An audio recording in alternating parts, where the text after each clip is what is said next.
윤 대통령의 탄핵 심판이 막바지로 향하며 여당의 움직임도 분주해지고 있습니다.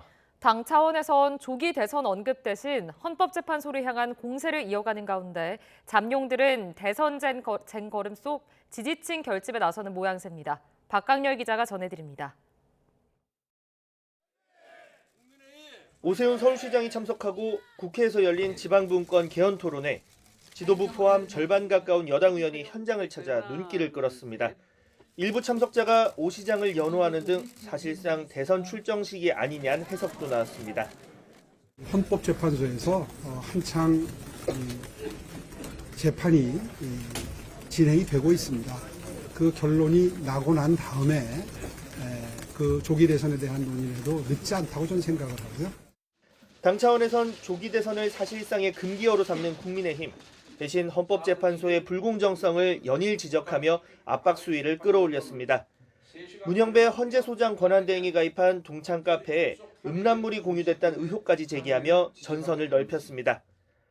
최근 도마 위에 오른 문영배 소장 대행의 아동 청소년 음란물 시청 파문과 정치적 편향성 발언은 헌재에 대한 공정성과 신뢰성을 더욱 악화시키고 있습니다. 대통령 탄핵 심판 주요 인물의 증언 오염 가능성을 고리로 진술 신빙성 흔들기에도 주력하고 있습니다.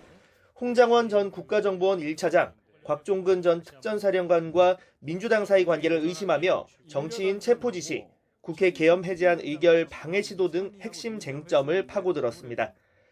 민주당과 이렇게 끈끈한 관계를 맺고 있는데 민주당과의 검은 커넥션, 기획서를 의심하는 것이 더 합리적인 판단이라고 할 것입니다. 다소 결이 다른 듯 보이는 대선 주자들과 당 지도부의 이 같은 움직임. 그러나 결국 조기 대선 이슈로 수렴된다는 관측도 나옵니다. 좌파 카르텔을 전면에 내세운 헌재 불신론이 지지층 결집으로 이어져 조기 대선 시 초반 우위를 점할 수 있다는 겁니다. 여기에 반 이재명 성향 중도층, 2030 남성 여론 등을 고려하면 실보다 득이라는 판단도 읽힙니다.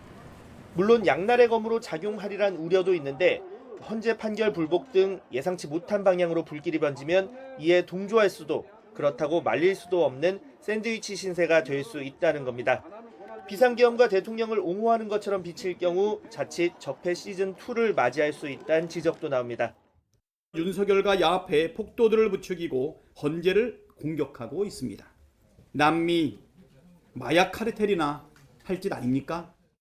결국 중도 확장성이 최대 숙제로 남게 되는데 최근 강연 정치로 첫 단추를 끼운 당 혁신 논의 역시 이 같은 고민의 연장선이라는 해석입니다. 비상계엄 선언은 잘못됐습니다. 이것을 인정하지 않고서는 문제가 풀리지 않습니다. 탄핵 인용 결정이 내려지면 대선까지 남는 시간은 단 60일입니다.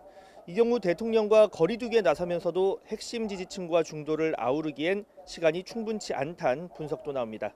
YTN 박광렬입니다.